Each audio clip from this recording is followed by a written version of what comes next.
Hello everybody and welcome. I hope you're doing well. This is going to be a tarot reading, and the question for it, the theme for it is going to be, what does your higher self want you to know? So we're going to have a couple of stacks. Let me think about it. Let's do 4, okay? So you can pause the video right now and just follow your intuition. Which stack resonates the most. You can watch all of them as well if you feel so guided. So let us begin. So what do you need to know? What does your higher self wants you to know? Please only that which is in full alignment with the highest truth and the highest good.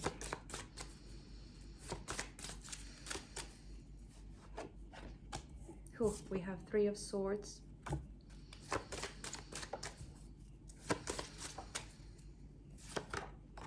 We have the King of Swords in reverse. We have Page of Pentacles in reverse.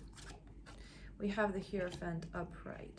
So there are 2 messages that are coming through me here. First is that it feels like you have been through some kind of heartbreak. It feels like a heartbreak related to relationships. So you have been stabbed, if you will, in the heart. And then we have the King of Swords here, who I feel indicates a new person who is not gonna stab you. They're not gonna stab you. You can be anticipating more pain, kind of, having had that experience, kind of anticipating that they might hurt you as well, maybe closing down, being skeptical and just being fearful of this repeating. But I don't feel like that's gonna be the case. We have the Hierophant here as well. So please use your own discernment, because you'll have to assess. You'll have to assess your situation and trust your intuition. If you feel like something is off, by all means, listen to that. But the initial message with this is that your past experience of hurt is causing you to anticipate more and maybe project onto this individual, and I don't feel like they're gonna hurt you. I don't feel like they are, they wanna break your heart.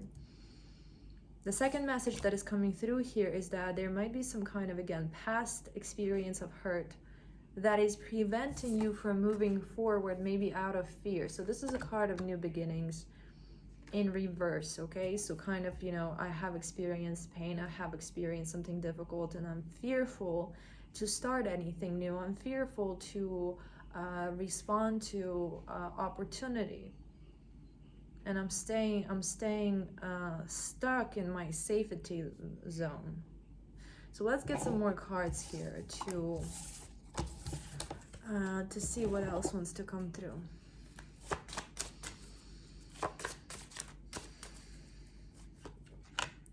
We have the Hangman in reverse.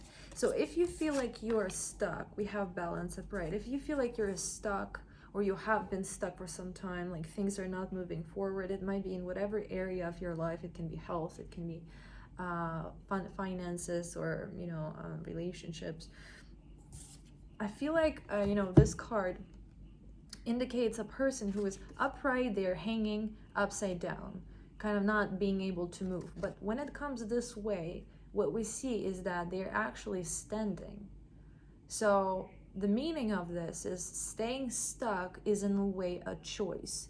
So there might be an aspect of your being that is trying to prevent you from getting hurt because you have experienced pain in the past. It is projecting that pain into the future and trying to keep you safe from it. But what this leads to is stagnation. But this stagnation here is a matter of choice. Frequently people are unaware of this. Frequently it can be a subconscious choice. You might not be consciously aware that part of you is afraid to move forward. For example, this is very frequently if a person has excessive weight that they are not okay with, and they try to lose that weight, and for whatever reason just nothing works.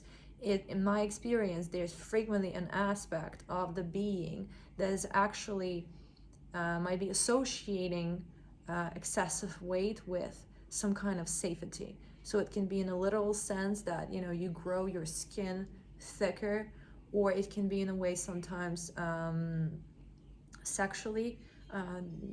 I know of a case of a woman who had a very traumatic sexual experience that led her to pretty much neglect herself in all the possible ways as a way to keep herself safe, as a way to try and become as unattractive as as not conventionally attractive as she possibly could, in order to protect her from the potential of future sexual assaults. And again, a lot of these things are subconscious. A lot of these things don't have to make sense to your conscious or rational mind. A lot of these things are instinctive. They are emotional in nature. They don't always follow logic. There can be a traumatic experience that results in a split in consciousness, and one of the aspects can literally be stuck at an age of 5, let's say, having an idea and perception of the world that is super basic. And again, to you as an individual, it might not be obvious. So what is necessary here, if you feel like you have been stuck, not able to move forward, is to inquire, how does the totality of me feel about this? Do I have any parts of myself? Because we are not always this unified opinion. It's frequent that we have fragments that have opposing opinions, and they can cause cognitive dissonance, where part of you wants this and part of you doesn't, part of you thinks this is good, part of you thinks it's awful. And this creates this, tug of war and ultimately, staying stuck. Another example might be, you want to be financially successful, but I know an individual who has, through her childhood experience, associated being wealthy with being targeted by other people, by being basically persecuted and attacked for having financial assets. So she has associated having money with danger. And in her life, she was doing a lot, she was following her purpose, and she was really struggling financially. And when we started to dig deeper into that, we discovered that there is actually this subconscious association of, if I get money, I will be in danger. So until that is tended to, until that is looked at, until that is dealt with, it is very difficult to move forward. So how do we deal with this? Is we first of all inquire, analyze, observe, and then we reevaluate.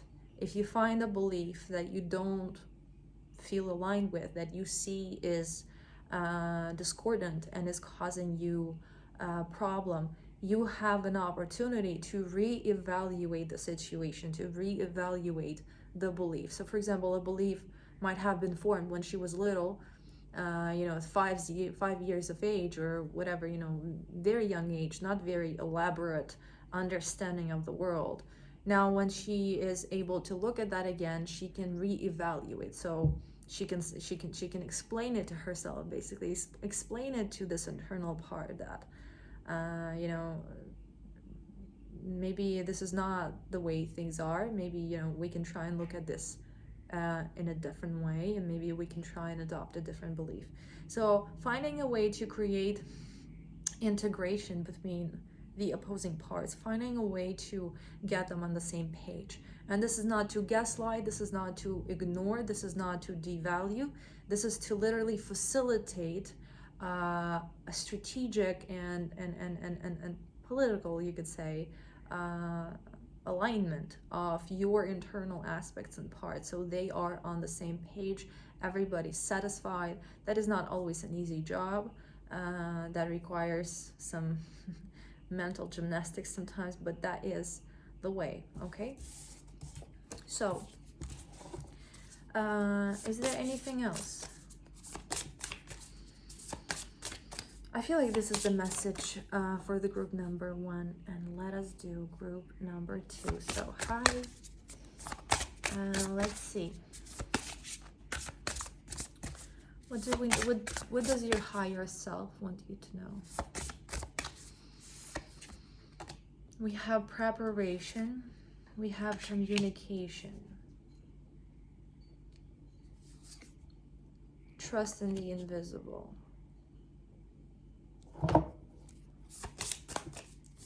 So, you know, sometimes it might be a good idea to kind of let go of control and leave things up for a chance. What I see here is quite the opposite. What I see here is an invitation to do your best to prepare, and this can relate to many different things. This can be a job interview, or talking to somebody, having a difficult conversation with somebody, or getting public exposure, or it can be whatever. We have the card of communication here, so maybe that is, you know, that can give you a clue, something that needs to be done, something that might be difficult. Again, it can be just as simple as public exposure. Maybe you are creative, or you are knowledgeable in some aspect, and you want to bring your work into the public eye, and might be, you know, a bit hesitant. What I see here is the invitation to prepare, to, let's say, you know, if you are to have a difficult conversation with somebody, do not just come unprepared and let it flow, although sometimes that might be the best option. But again, what I see here is practice, you know, and think about it in your head. Think about what you're gonna say. Think about how the situation can potentially unfold, and prepare yourself. Even probably over prepare. When you over prepare in this situation, this can be a way to give yourself a confidence that you can deal with this. Okay. Again, I'm not sure what this is about, but we have determination in reverse. We have starting over in reverse. We have satisfaction in reverse. We have boundaries in reverse. Again, I feel like this relates to confronting somebody, or some form of communication with somebody that might be difficult, and that might, you know, avoiding it might be necessary to do. You might be hesitant to do it, but it keeps you stuck. Not doing it keeps you stuck. So walking yourself through it in your mind, kind of preparing yourself, thinking about the possible scenarios, how you're going to react, what you're going to do, what you're going to say, is maybe going to help you to get your courage, you know, gather your courage and do it. Okay? This is a very quick message. I feel like this is it for group number 2. I really hope it was helpful. So let's see. Group number 3.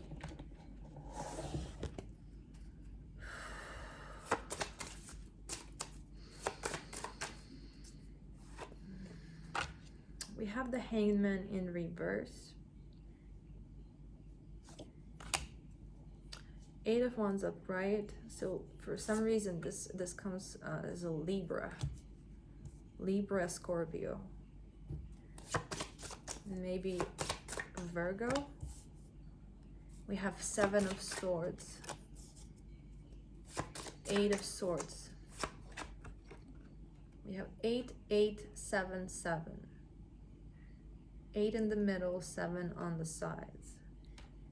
4 of Cups in reverse. Again, this is similar to the previous message from the deck number 2. There is something that needs to be done or said that is difficult, and it keeps you stuck. Not doing it keeps you stuck. It keeps you confined into some kind of system that you don't like. It's unpleasant. Okay. So what about it? It has to be faced head on. We have the Devil in reverse, the bondage of the situation or of this relationship. You know, it can be an addiction, it can be a codependent relationship, it can be being at the mercy of some kind of power structure. It has to be, again, it prevents your moving forward. It confines you. It can be a belief system. There is something that you receive in return for being at the mercy of the system, or there's some benefit. It can be a hidden benefit that you receive by staying stuck here. So for example, a person has, because of traumatic childhood, they have an extremely low self-esteem and fear of being abandoned, and very deep unfulfilled need for feeling and being close to somebody. So they are a match, and they find an abusive relationship, for example, with a man who is at first charming, but then they start to abuse this person.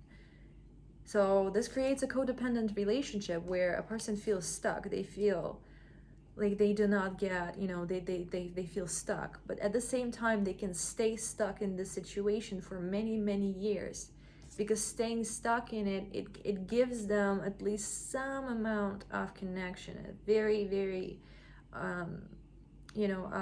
maybe this is not even the reality of the situation. Maybe they just live in the hope that things can change, and they hold on to that hope. They hold on to this relationship even though it is abusive, maybe because they don't believe they can find anything else, or maybe it's so difficult to find something else. They are afraid to be alone, so they're kind of staying. There is some kind of gain there.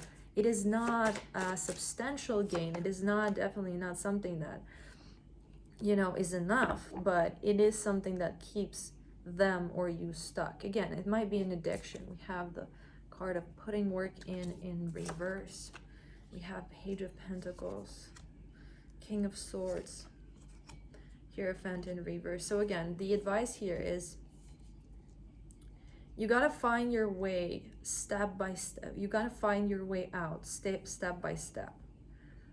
So for example, if this is an abusive relationship, first is really making up your mind about what this is, and seeing it for what it is, seeing it for what it is. And then maybe, for example, you don't work, you depend on them financially, you don't have a place to leave to. You live in their house, maybe you have kids. It's just the situation might be confining. It might be difficult for you to find a way just physically to leave, just to afford to leave. So what is advised here is to do it little by little. Start investing into learning a skill, for example. Start saving some money little by little. Start contacting people. Start building up a passageway out little by little.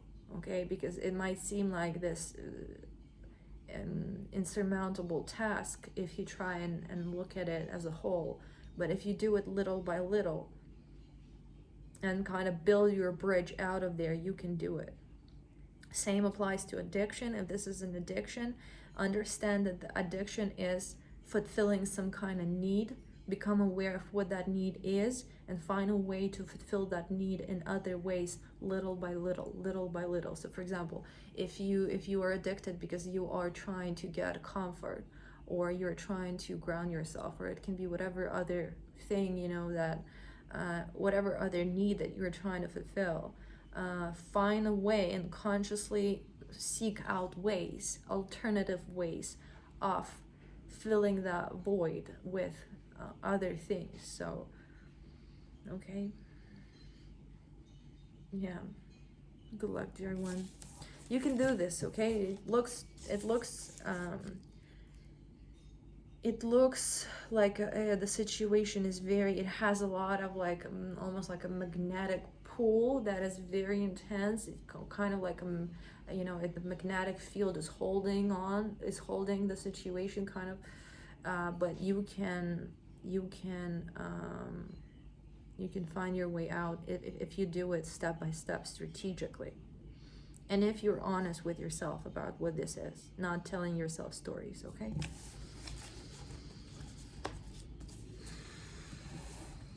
so let's see, number 4.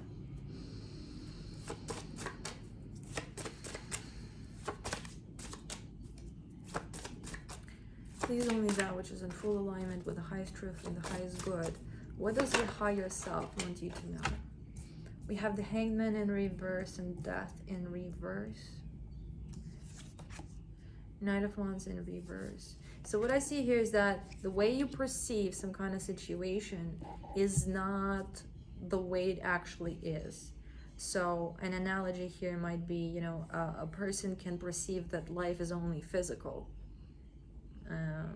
We have a very good example of behaviorists who believe that whatever is happening in the human psyche, we cannot see, we cannot touch, we cannot evaluate, so we're not going to look there. We're just going to look at the behavior. We're just going to look at the physical. that is ignoring a whole dimension, and reality is so much bigger than just the physical dimensions, just the tip of the iceberg. But if you look at the situation through the lens of there's only the physical, you're gonna misinterpret life. You're gonna think the situation is something that is not. You're gonna be missing a critical piece of information, or even more than that. Just misinterpret the situation. Thus, what you would be doing in the situation would be misaligned as well. So what about this? What is this?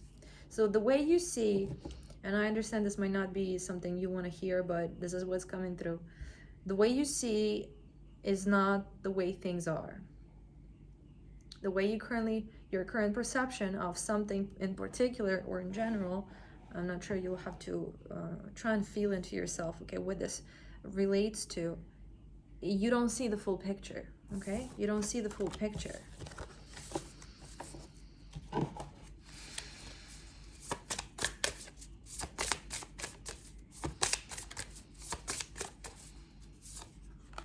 We have boundaries, anticipation in reverse, independence upright. So, for example, it can be a belief. It's very frequent for people who have been hurt in relationships to develop this, as well as very common in Western societies, is this excessive individualism that I have to know it all, I have to be it all, I can do it all by myself. And this is very far from the truth.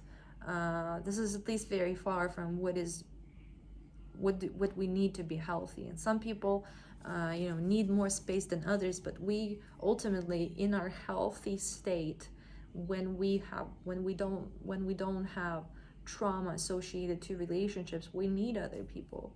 We do better with other people. Again, if the relationships are healthy, we are a collective species. This is ingrained into our biology and psyche. And a child, there are some animals that when the child is born, they can pretty much be on their own right away, and they go on and be solitary.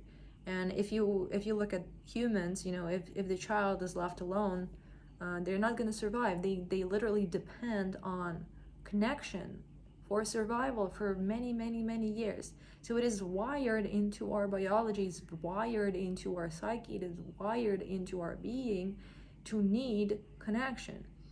When you get traumatized, you can tell yourself that I just can do it all by myself. I don't need nobody. But this is not the reality of the situation. This is not the truth.